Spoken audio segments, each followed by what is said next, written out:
Ji friends, welcome back to my channel. तो जी आज की वीडियो है इंडोनेशिया पे काफ़ी इंक्वायरीज़ आ रही हैं और पाकिस्तान से स्पेशली काफ़ी लोग मूव हो रहे हैं इंडोनेशिया। और काफ़ी लोग मुझसे भी पूछ रहे हैं कि अभी हमें वहाँ जाना चाहिए या नहीं जाना चाहिए। और क्योंकि वहाँ पे क्या है कि पासपोर्ट और सिटीज़नशिप पीआर के प्रोसेस काफ़ी इजी है कंपेयर टू बाकी कंट्रीज़, और वीज़ा भी काफ़ी आसानी से मिल जाता है। तो इस वीडियो में मैं आपको मोटी मोटी डिटेल जो है वो शेयर करूँगा, किस तरह आप भी इंडोनेशिया जा सकते हैं और कैसे वहाँ जाके आप भी सेटल होके पीआर या फिर सिटीज़नशिप ले सकते हैं। ठीक है जी, तो आपसे रिक्वेस्ट है वीडियो को पूरा देखें, और अगर आप मेरे चैनल पे नए हैं तो चैनल को सब्सक्राइब कर लें। Thank you. इंडोनेशिया आपको पता है कि एक बड़ी कंट्री है, ठीक है, और टूरिज़्म के लिहाज से तो आपको पता है बाली वेरी फेमस सिटी है वहाँ का, ठीक है। तो पाकिस्तान से स्पेशली या फिर गल्फ़ कंट्री से काफ़ी दोस्त ऐसे हैं जो इंक्वायरीज़ कर रहे हैं कि इंडोनेशिया की सिटीज़नशिप या पीआर का तरीकाकार क्या है।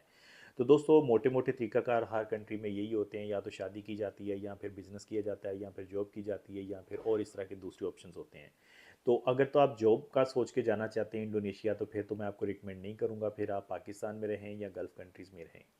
ये वीडियो स्पेशली उन दोस्तों के लिए है जो वहाँ जाके या तो बिज़नेस करना चाहते हैं या फिर ऑलरेडी उनका गल्फ़ कंट्रीज या पाकिस्तान में बिज़नेस चल रहा है। जस्ट वहाँ पे वो अपना जो है वीज़ा लेना चाहते हैं, अपनी पीआर लेना चाहते हैं, सिटीज़नशिप लेना चाहते हैं विदाउट रहे रहे बगैर। ठीक है जी। तो इसमें मैं दोनों ऑप्शन आपको बताऊँगा कि कैसे आप रह के भी अपनी सिटीज़नशिप की तरफ जा सकते हैं या कैसे रहे बगैर भी आप अपना पासपोर्ट ले सकते हैं। ठीक है जी।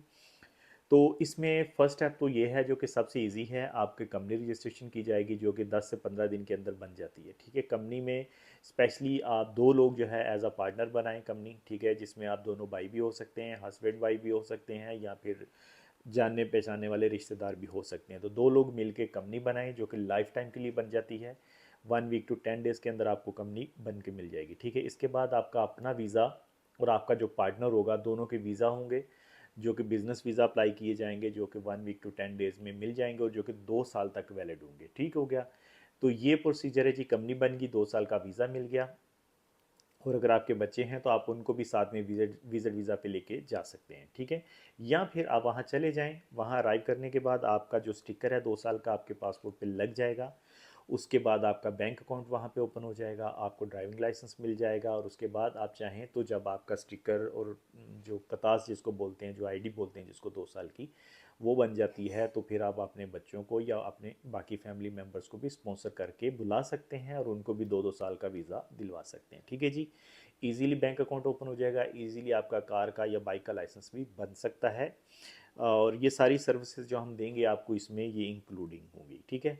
तो अगर तो आप ये सोच रहे हैं कि वहाँ कोई जॉब करनी है, तो जॉब नहीं होगी वहाँ पे, आप वहाँ पे कोई ना कोई 8 से 10 हज़ार डॉलर का बिज़नेस करें जाके, अगर आप अफोर्ड कर सकते हैं। ठीक है, जिसमें लॉन्ड्री की शॉप बनाई जा सकती है, कॉफ़ी शॉप बनाई जा सकती है, इसके अलावा वहाँ पे कार वॉश बनाया जा सकता है, इसके अलावा वहाँ पे कोई ग्रोसरी स्टोर बना सकते हैं, और या फिर इस तरह के डिफरेंट डिफरेंट जो है ना छोटे मोटे बिजनेस 8 से 10 हज़ार डॉलर में आप करके 500-600 डॉलर कमा के अपना फैमिली के साथ रह के सर्कट चला सकते हैं, क्योंकि रहने के हिसाब से इतना महंगा नहीं है। टूरिज़्म बहुत है वहाँ पे, तो टूरिज़्म एक्टिविटी भी आप वहाँ पे करना चाहें तो कर सकते हैं। ठीक है जी। तो 1 वीक में कंपनी बन गई, 1 वीक 10 डेज़ में वीज़ा हो गया, तो फर्स्ट 15 से 20 दिन के अंदर आपकी कंपनी और आपका वीज़ा हो जाएगा, जो कि हम आपको करवा के दे सकते हैं। उसमें आप as a partner husband wife भी हो सकते हैं और बहन भाई भी हो सकते हैं, दोनों भाई भी हो सकते हैं, या आपके पेरेंट्स में से भी किसी को आप ऐड करना चाहें तो कर सकते हैं, एज का कोई मैटर नहीं है। एक तो ये हो गया। दूसरा ये ऑप्शन है कि आप कोई भी बिज़नेस नहीं करें, आप जस्ट वहाँ पे साल में 1 या 2 बार विज़िट करने के लिए चले जाएं, 1 वीक 10 डेज़ गुजारें, वापस आ जाएं।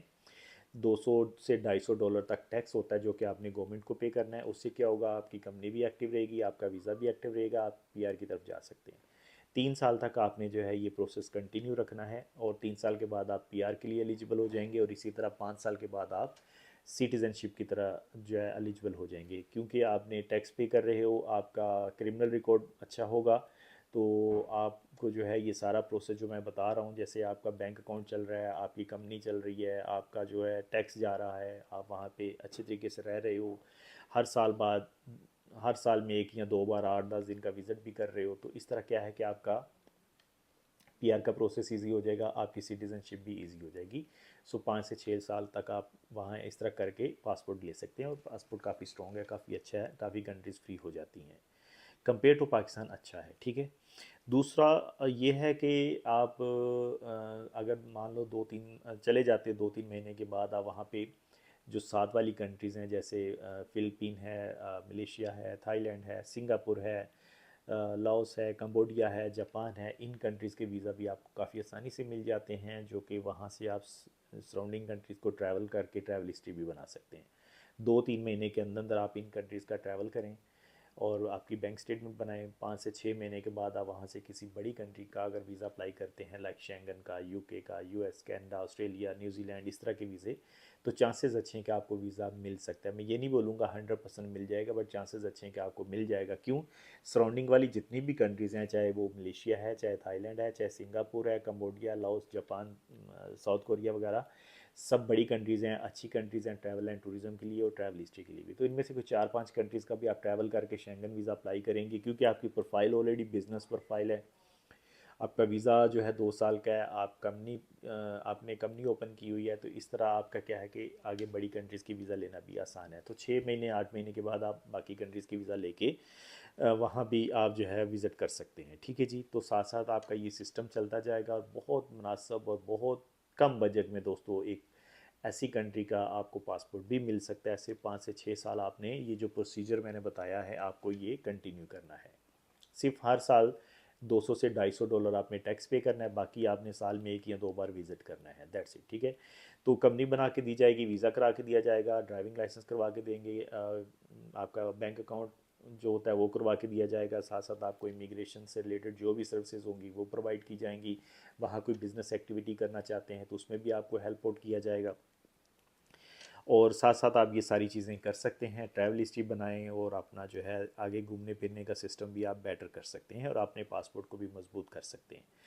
तो ये कुछ तरीकाकार है जी इंडोनेशिया मूव होने का विद फैमिली, और कंपनी के थ्रू आप ये सारी चीज़ें कर सकते हैं। कुछ दोस्त वहाँ जाके शादी वगैरह करते हैं, तो मैं आपको वो चीज़ रिकमेंड नहीं करूँगा, क्योंकि उसमें एक मसला क्या होता है कि वैसे तो 2000, 2500, 3000 में शादी हो जाती है, डॉलर की बात कर रहा हूँ, बट वहाँ पे क्या है कि लोगों ने कुछ ये बिज़नेस किया हुआ है कि वो फिर बाद में ब्लैक मेलिंग आ जाती है, बहुत सारी चीज़ें आ जाती हैं। तो वो चीज़ की तरफ जाने से बेटर है आप कंपनी ओपन करके ये प्रोसेस करें, और पार्टनर हमेशा वो रखें जिस पे आपको ट्रस्ट होगा, क्योंकि आपका टैक्स जाना चाहिए तो आपकी कंपनी एक्टिव रहेगी और आगे आप पीआर के लिए एलिजिबल रहेंगे। अगर आपका टैक्स जाना बंद हो जाएगा तो आपके लिए मुश्किल हो सकती है। काफ़ी दोस्त ये भी बात करते हैं कि जी हमें बहुत मुनासिब प्राइस में या बहुत कम प्राइस में कंपनी में जो वीज़ा मिल रहा है, या तो दोस्तों वो कंपनी के टैक्स के मसले आते हैं, आगे चल के आपके पीआर के मसले आ सकते हैं, आगे वो कंपनी रन एक्टिव नहीं होगी तो आपके लिए प्रॉब्लम आ सकती है। बेटर है नई कंपनी ओपन करें, अपना एक पार्टनर ऐसा रखें जिस पे आपको ट्रस्ट हो, दोनों मिल के चलाएं, दोनों मिल के अपनी कंपनी को रन करें, टैक्स पे करें, और आगे आप यार और सिटीज़नशिप की तरफ जा सकते हैं, ठीक है जी। तो ये कुछ मोटी मोटी इन्फॉर्मेशन मैंने आपको दी है इंडोनेशिया मूव होने के लिए, इंडोनेशिया में कंपनी बनाने के लिए, बिज़नेस बनाने के लिए, सेटलमेंट के लिए। 8 से 10 हज़ार डॉलर में अच्छा बिज़नेस किया जा सकता है और एक अच्छी लाइफ गुजारी जा सकती है। तो अगर आप इंटरेस्टेड हैं इंडोनेशिया मूव होने के लिए, कराची ऑफिस, सरगोदा ऑफिस या फिर अजमान ऑफिस, डिस्क्रिप्शन में आपको नंबर मिल जाएंगे, feel free to contact us. और अगर आप मेरे चैनल पे नए हैं तो चैनल को सब्सक्राइब करना मत भूलिएगा। कमेंट्स में आप जो है ज़रूर बताइएगा, अगर कोई पॉइंट मैंने मिस किया है तो मैं आपको कोशिश करूँगा नेक्स्ट वीडियो में वो चीज़ दोबारा वीडियो में बनाऊँगा। ठीक हो गया जी, thank you for watching, take care, bye.